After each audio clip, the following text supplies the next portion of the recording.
صباح الخير أستاذ داود. شفت اللقاء مالتك، يعني حبيت أشكرك يعني، واللي قلته حقيقة يعني أنه فعلا هو اتصال واحد كان من السيد المحافظ حصريا لدى بمدير أعمالي، رشيد.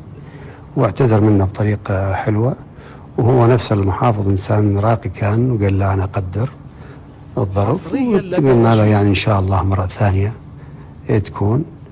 وهذا اللي حصريا صار لدى فعلا، رشيد. يعني لا فلوس لا معرفة، حصريا يعني لدى حشاك رشيد. انت، يعني أشياء ما كانت صادقة للأسف. وهذا اللي صار، اتصال واحد حصريا فقط، لدى وقلنا إن شاء رشيد. الله مرة ثانية.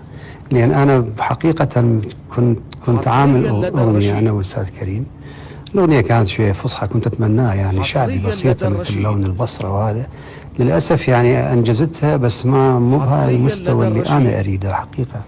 كنت أتمنى أن تكون أقوى يعني كلحن، وهذا حتى أقلها من أقدمها بطريقة حلوة للناس.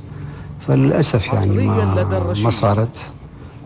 كنت أبدأ أسويها أي مفاجأة أي يوم أروح يعني، ما يحتاج إنه حد حصريا بس لدى دعوة الرشيد. أو هذا بلدي يعني. يلا المهم حصريا المنتخب ده لدى يغلب، الرشيد. والناس متونسين، وتنظيم رائع الحمد لله.